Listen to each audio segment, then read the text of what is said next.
Coming at you from Tokyo, Japan, my name is David and these are the Panic ITBS I have installed in my Altezza. I want to put a filter on them and the best filter on the market is the Pipercross, but from the test fits, I was pretty convinced it was impossible. I just don't think I'm ever going to be able to get it in there. So I started to make a two-piece plenum that a pod filter could be attached to. This consisted of a front panel, a back panel, and supports to hold the two apart so that I could glass around it as a mold. After I moved the back piece from the mold, the trumpets wouldn't fit, so I chopped the thing up a bit so the trumpets would fit and then bolted them in. I wrapped them up in this foam tube, wrapped the foam tube in tape, and then covered the whole lot in fiberglass. The resulting shape was coincidentally the same shape and size as the Pipercross backing plate. If they just made a filter for this, then I wouldn't have to do any of this shit, but they don't. I do really want to use this filter because it was expensive and I mean, I have history now with this filter.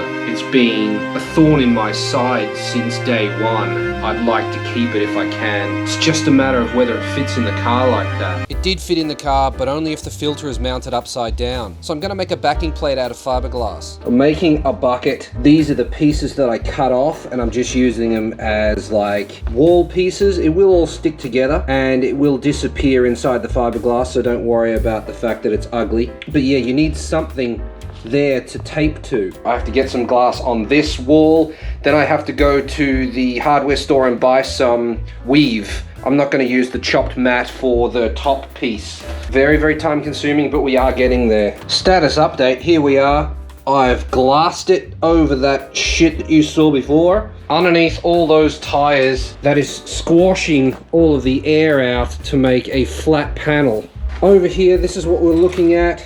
It's coming together really nicely, it's just slow. Haven't shown you that in a while. There's a few things on there. I've got a lot of work to do still to get the lid on. One of the most glorious things about fiberglass is that you can see through it, which means that I can line this up and see if it's going to fit properly before I even cut it. Some of you might wonder how I get this line. I just set my calipers to the measurement that I want, and this is 13 mil. Made all these dots around the outside with a marker pen, as close as I could get here, and then just used a straight edge, a ruler. For this section here, because I can't measure it, I dotted here, and then I dotted there.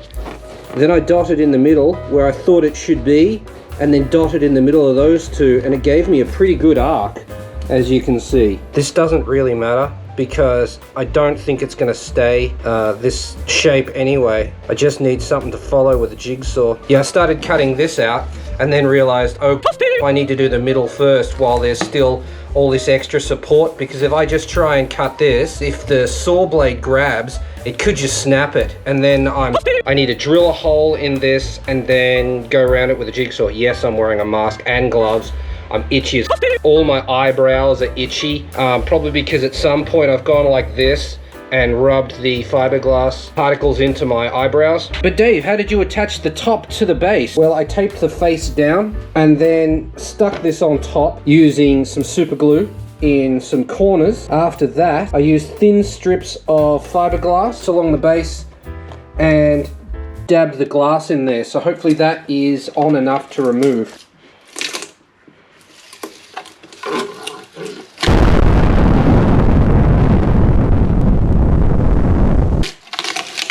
There we go. I think I've done a pretty damn good job at that. So I need to sand this sort of junk off and then fill in here.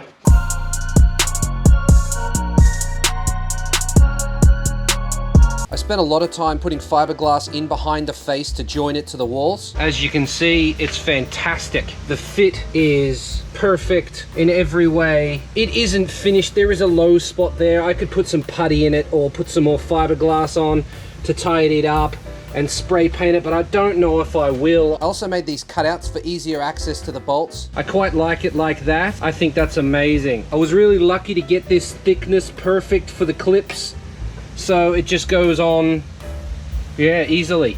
But I know what you're wondering, how does the filter fit? Of course, it's a struggle to get in, but it does actually fit. It touches there, and it does touch the bonnet, but yeah, it fits. Okay, how's it come off?